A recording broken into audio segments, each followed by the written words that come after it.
Courtney and welcome back to my channel. If you haven't already watched it, I suggest checking out my December TBR for 2021, which is the Reindeer Readathon. So it's currently December right now as I'm doing this video, and I've read a few books from that TBR, but check it out to see what else I have planned. Also, I am on all the social media platforms like Facebook, Twitter, Instagram, and TikTok and YouTube if you want to give me a follow there, and that information is located in the description below.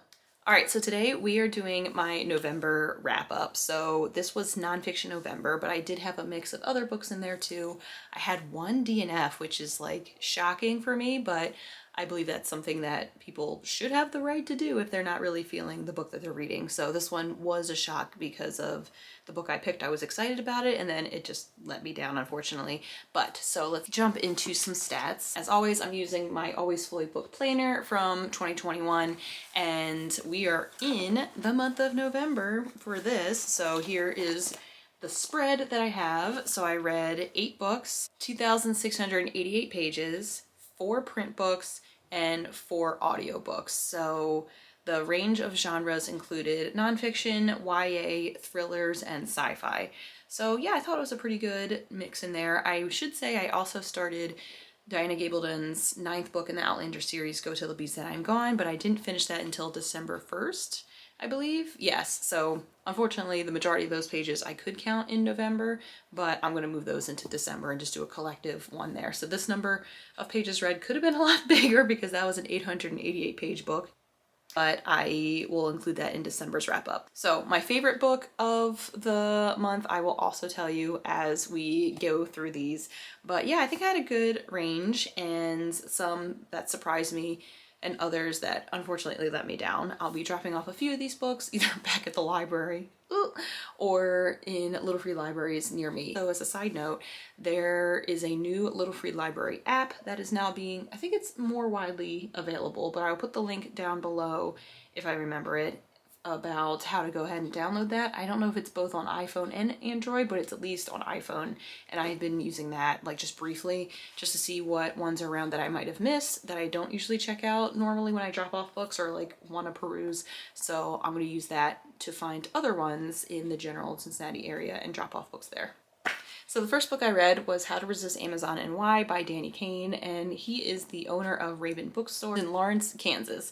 So this was my first nonfiction book of the month. It's pretty short, pretty thin. It took me like a couple days to read because I really wanted to like understand the points that he was making there, and he was basically talking about not just bookstores, even though he is a bookseller, but it like how Amazon impacts a lot of small businesses and local businesses all over, not just our country, but like around the world, and the problems that that causes, and how I guess there's both pros and cons to both local small businesses and Amazon, but majority of the cons are with Amazon, and he just goes about explaining why they're problematic and how we can be more mindful when shopping. So this I thought was really thought out. It was originally a zine. I think it was an online zine, and then he was able to turn it into a nonfiction book. So yeah, I thought that was pretty cool and like a really great read if you're trying to think more intentionally about your shopping.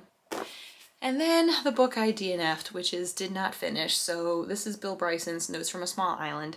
I was very excited about this because I love England, the United Kingdom, all those kind of things. This is about, I think he's American who spent like 3 decades in England and just like bounced around to different spots. I listened to the audiobook for this, and it might have been the audiobook that was the issue because like the narrator just seemed very arrogant and like uppity, and I don't want to say privileged, but kind of, when it comes to like interacting with people that is not from the norm or what they're used to in America, or like how they think about things.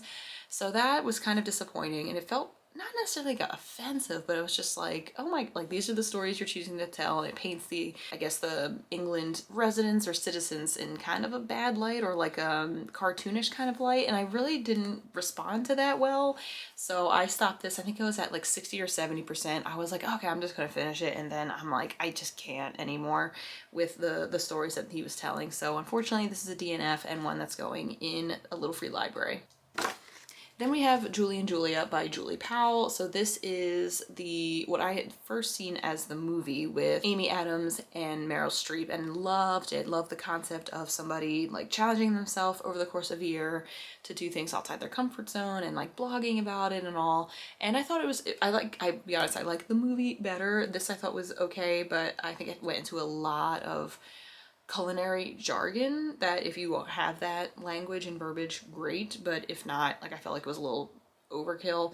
I liked the support of her husband, her partner, but it also felt like she, I don't know, didn't necessarily like appreciate him that much, or didn't show like that appreciated him that much in this story, because I think she was very stressed and like anxious and trying to achieve this challenge that she put on herself, but like felt like she owed it to her followers and everybody that was like interviewing her and making her like a part of the spotlight and a highlight in like the early stages of blogging, which I get, but I also just hope that she knew when to like step back, and she was forced a lot of the times by her family to like, don't cook today, like get takeout, we'll cook for you, all this kind of stuff. But even as a vegetarian, some of the recipes were interesting, but like clearly I couldn't eat half of them because some of them were like duck and quail eggs, or maybe the eggs I can eat, but a lot of the meat obviously I can't. So yeah, interesting, but probably not my favorite when it comes to nonfiction. Then the last nonfiction of the month was Notorious RBG, Life and Times of Ruth Bader Ginsburg by Irin, Carmon, and Shana Knizhnik. And this I thought was pretty cool. It went into a lot of her biography. Like obviously it's the life and times of her, but a lot of things I just didn't know. I like know the name, I know a few things that she did, but this really highlighted how she thought about like gender equality in general, and not just like focusing on female rights, but like how we can all be equal. So that I thought was really important to share, that like, yes, she wants women's rights to be like at the forefront, but not at the sacrifice of men's. So that I thought was super crucial to get across. But yeah, I thought it was a really good portrait of her like history and like her family life, the support of her husband, which is freaking phenomenal, and like how like she impacted a lot of like policies and rulings in the Supreme Court. That was the thing too. I really didn't know too much about the Supreme Court. Yikes. If I had to go pass an American citizen test, actually, if anybody had to go past that these days, I don't know how well we as natural born American citizens would do, but that's kind of upsetting. But this gave me a lot more reference and insight into our justice system and like what Supreme Court justices really do. Then we had the final book in the Good Girls Guide to Murder series by Holly Jackson. This is As Good as Dead. This I listened on audio since the narration for that is just phenomenal, like the recordings and the like the podcasty kind of feel you get from the audiobook, which you could probably still get from reading it, like a transcribed kind of thing, but I loved hearing the voice actors.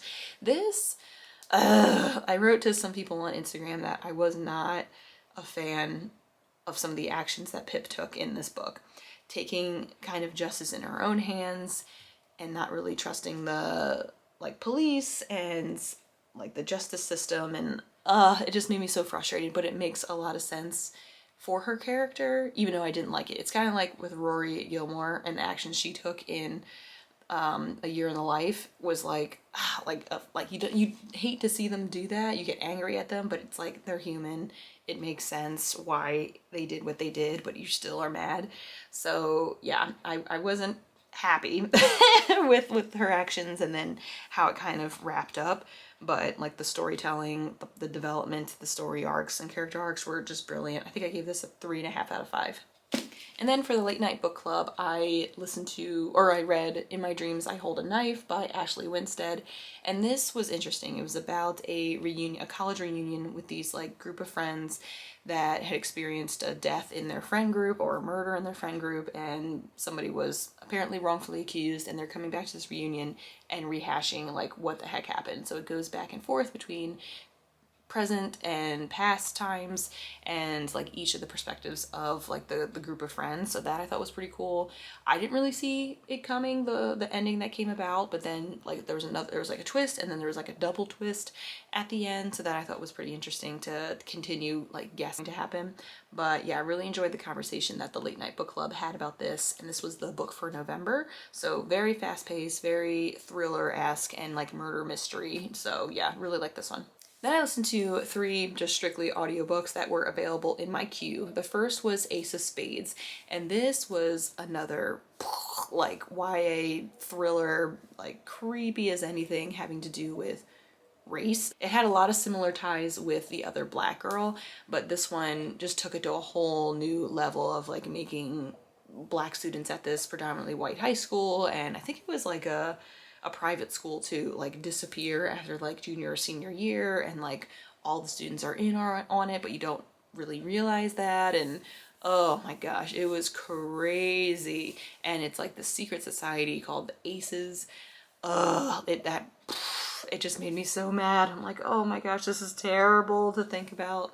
Like people conspiring year after year after year to rid a population from their school, from their town, whatever. So, mind-boggling, but like very well crafted for sure.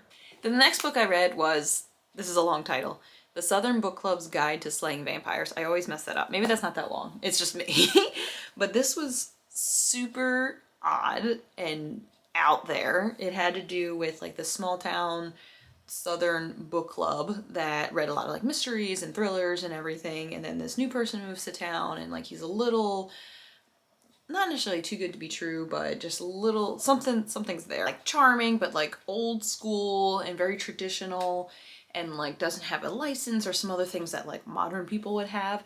So that's like a first little tip off. And then these strange things start happening. People start being like rabid, and like there's a few deaths, like weird deaths going on. And then it fast forwards a few years into like, okay, like we're settling, it's not a big deal anymore. Then some more things develop, and this book club comes together to kind of investigate him and solve like this mystery of who this person is. But the direction it went was so odd and like uncomfortable that I finished it and I listened to it on audiobook, which the narrator was a little for me as well. I think they were somebody that was like pretending to have a Southern accent, and it was kind of like bothersome a little bit, so that might have contributed to it. But the storyline itself was kind of just out there and weird for me, so I think a lot of people enjoyed that book, but personally not my favorite. And the last audiobook I read was called The Push, and it was about like these different generations of moms or like females in this one family, and how like their experience with their mother was so like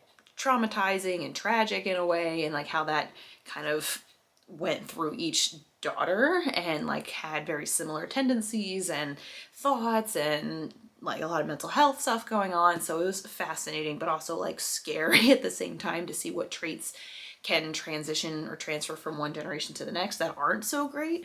So that was like very well done. Another kind of psychological thriller in a way. All right, so out of those books, it was a tough one because I think there weren't any that like blew me away this entire month, but I did pick In My Dreams I Hold a Knife as my favorite because it was so different, and I am venturing more into the psychological thriller in ways.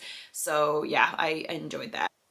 All right, so that's all I have for you all today. Thank you so much for joining me. I hope you enjoyed this video and all the different books that I read for the month of November. I have a few more vlogs coming out before the end of the year. I have my Bees recap coming out next week, and then some preparation for 2022 and some recaps in there as well. Maybe another live reading sprint, so look out for that. Thank you again. If you like this video, please give it a thumbs up or comment down below. Feel free to hit subscribe and follow me on this journey. So thank you so much. Have a great day and happy reading.